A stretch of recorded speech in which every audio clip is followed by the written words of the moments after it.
So last week we released our 2024 iPad setup guide, or kind of a beginner guide for those people that recently got an iPad, especially during the holiday season, because we all know that a holiday gifted iPad is one of the best iPads you can receive. But some of the comments that I got was, what type of accessory should I now get for my brand new iPad? So in this video, what I want to do is put together kind of some ideas for a 2024 budget iPad accessory guide that kind of gets you everything that you would need, from Apple Pencil alternative to screen protectors to Magic Keyboard alternatives and everything in between. So in this video, what I want to do is give you guys some ideas to really enhance your iPad experience, but also keeping budget in mind. So without further ado, let's get into this video. Alright everybody, so let's get started with an Apple Pencil alternative, because even though Apple released a USB-C Apple Pencil at $80, it's still relatively expensive compared to the competition that we now have with third-party Apple Pencil alternatives, because even the Apple Pencil 2 is at $120 and it's a 6-year-old device. So what I've been using is the AX Pro 2 by Lenovo, which has been my favorite Apple Pencil alternative as of late, and I'm always testing them out because it has pretty much everything that you would want out of an Apple Pencil, and it's compatible with pretty much any iPad that has a new form factor. So firstly, it charges magnetically and wirelessly. It looks exactly like the Apple Pencil 2, and it has the same exact kind of form factor, weight, and quality of actual life in terms of how you're able to use it. It has removable tips similar to the Apple Pencil 2, and as I mentioned, it works with any iPad. So as long as your iPad supports magnetic wireless charging, it'll be able to work with that iPad. You get up to 10 hours of continuous actual use on this Apple Pencil, which if you are attaching it magnetically to the iPad shouldn't be an issue because you're always going to be fully charged. It'll show up in your battery percentage indicator, so you always know how much battery is left on this pencil as well. And it even has a double tap feature on the actual back of the Apple Pencil. It doesn't take you from tool to tool, but it does take you from, let's say, in-app to the home screen or into the multitasking menu as well. And then it has all the normal things that you would want out of a stylus or an iPad pencil, which is that tilt sensitivity and palm rejection and things like that. So for $39, this is an unbeatable price for an Apple Pencil alternative that gets you 95% of the way there, in my opinion. It just doesn't have that double tap shortcut to go from eraser to pen. And then I want to bring up a stand by a company called Kuxiu. This is the X33 stand. It is a very well-built stand made out of aluminum. It folds in a bunch of different angles. It rotates. It gives you a nice little swivel. It goes 180 degrees, and it's just easy to add and remove whenever you need to. So I love magnetic iPad stands, and this one is no different, by a company called Kuxiu, like I mentioned, and it gives you all the angles that you would need, whether you are somebody that's using your Apple Pencil or somebody that's just viewing content, or maybe somebody using a Bluetooth keyboard and using your iPad as a computer. So I will link all these down below for you guys to check out, and I'll give you guys the best prices that I could find at the time of this recording. And then to continue on the budget train, I normally do recommend the Paperlike screen protectors, but they are around $40. So if you guys need something a little bit on the cheaper side, I do want to recommend EIP's new screen protector, which again,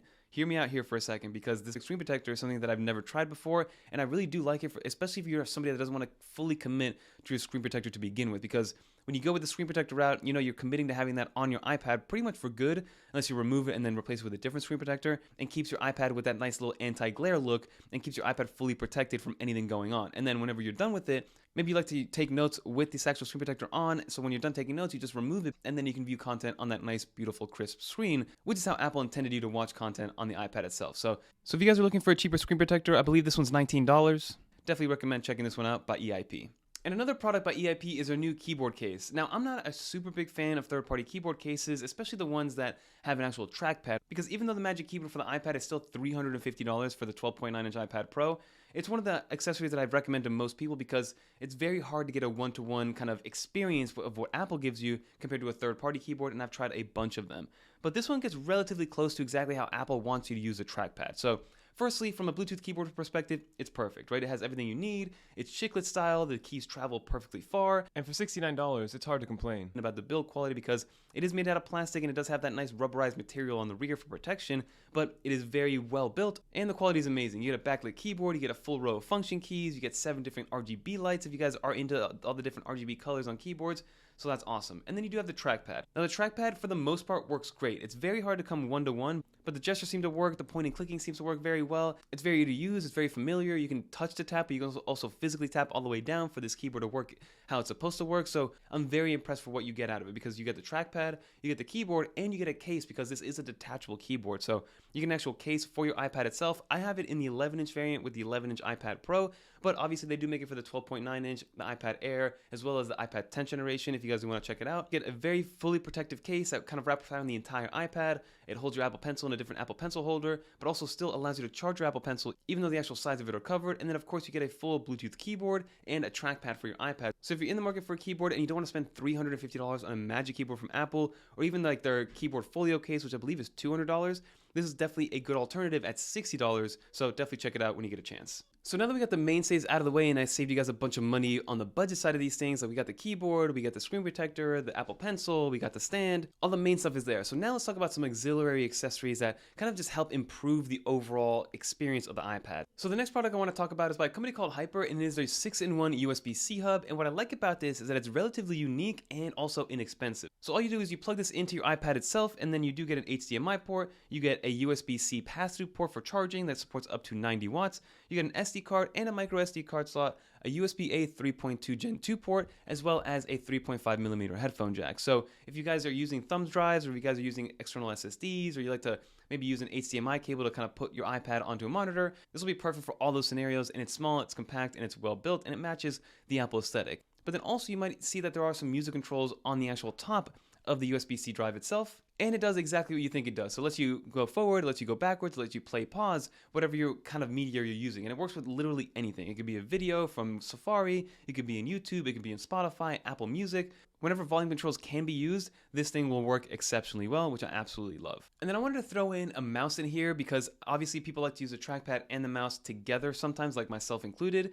Now this mouse is by a company called ProtoArc, and what I really like about this is that it actually solves two problems in one. I know that I mentioned a Hyper USB-C drive, and I'm going to kind of recommend that one for most people just because it has everything that you would need, but this ProtoArc mouse actually has a little trick up its sleeve. So obviously it is a Bluetooth mouse first and foremost. It has one shortcut button, it works exactly how it's supposed to, and it has a scroll wheel as well, right? Nothing too crazy, nothing too special. It is made out of plastic, but that makes it very lightweight and very portable as well. But what I like about it is that inside of it, there's actually a USB-C hub as well. So if for some reason you're in a pickle, or if for some reason you forgot to bring your Hyper USB-C drive, you can now use this USB-C hub that's built directly into the actual mouse itself as not only a hub, but also as a receiver for the mouse. So yes, you can connect it via Bluetooth directly, but if you want to connect it, even get more hardwired in by using the same radio frequency, you can then plug that into your iPad and then it connects automatically. And then also you have an HDMI port as well as some other auxiliary ports built right in there. So if you guys need a nice little two-in-one, this solves both problems of needing a mouse as well as needing kind of an emergency USB-C hub. And now another thing that I like to really bring with me is an external SSD. Now I'm a big fan of using external SSDs with iPads because I don't want to spend the extra money directly from Apple to upgrade the internal storage of the iPad. So some people like to max that out. I like to use external storage because it's maybe like 1/10 of the price as it is to upgrade your iPad's internal storage. So what I've been using is by a company called DockCase, and I've been using their 1TB kind of mini SSD enclosure, which has been absolutely amazing because it kind of gives you a couple of things to have in there. So obviously it is an SSD that I've been using to onload and offload footage, kind of use it as an external SSD when editing footage in LumaFusion. But also what I like about it is that it has a nice actual diagnostic screen that lets you know exactly how fast data is moving in and out of it, how much data is still left in it. So it gives you all the information that you would need at a glance, and it's directly powered by whatever computer you're using. So obviously this is going to work with the iPad, but it can work with any other USB-C enabled device. This is by a company called DockCase. Definitely check them out. And then some last little tidbits that I wanted to throw in there. Obviously you're going to need an actual charging brick, so I'm going to recommend a couple down in the description below, but get yourself any of these new GAN charging bricks that are 30 watts because they're small, they're portable, they're cheap, and it can charge your iPad at full speed with no issues whatsoever. But the one that I have is by a company called Journey, and it works exceptionally well for 30 watts in such a small form factor. And then I do like to keep my iPad screen very clean at all times because that is the canvas that I'm using the most. So I like to use Paperlike's new cleaning kit, which is a little spray bottle that can kind of be brought with you on the go. You spray the bottle itself, and then the bottle itself is also that microfiber cloth that actually cleans the screen. So this is a perfect little stocking stuffer if you're already looking for next year, or maybe you got this already, but definitely an amazing little gift to give anybody. And then two more accessories that I want to bring up. One is going to be a capture card. Now this is a little bit more of a niche product, but it is very, very inexpensive. But I made a video earlier last year talking about how to use your iPad as an actual dummy monitor if you want to game maybe with your PS5 or your Xbox Series X, or even like your Nintendo Switch. And basically what this capture card does is you plug one side of the USB-C into the iPad itself, and then the other side is HDMI in, basically allowing your iPad to be a dummy monitor for you to HDMI in whatever you want. It could be a DVD player, it could be a Blu-ray player, but of course most people are going to be using it for console gaming, and I've been doing that recently, especially on the go, or especially if maybe my wife is using the TV already and I still want to play a little bit of Madden. I now use my iPad as my monitor to game. This isn't remote play, this is literally using your iPad as a monitor with this capture card, and I believe it's only like $9. And I'll leave a link to the app down below that supports this as well, which is normally free, but some of them cost like $1 or $2.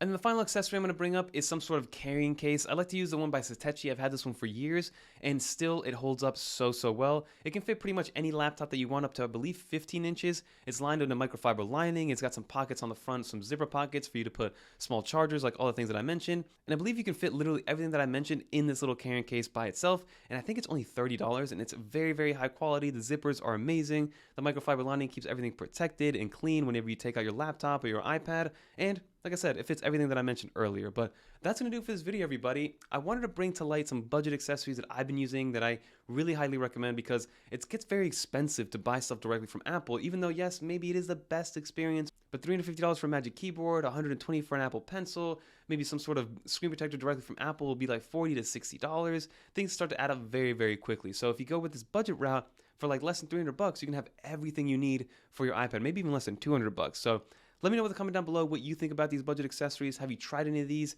Did I leave any out that maybe I should kind of look into a little bit deeper that you would recommend to me? I'm always down to try out new iPad products because, as you know, my iPad is my main computer. But congrats to all those people that did get iPads during the holiday season. You're going to absolutely love it, whether it is for just content consumption or productivity work or anything in between. But that's going to do it for this video. If you made it to the end, leave a little dolphin in the comments down below so I know you made it to the end. And if you guys want to watch more iOS, iPadOS, or macOS videos, click on one of these right here. But until next time, I'm Fernando, and I'm out of here, everybody.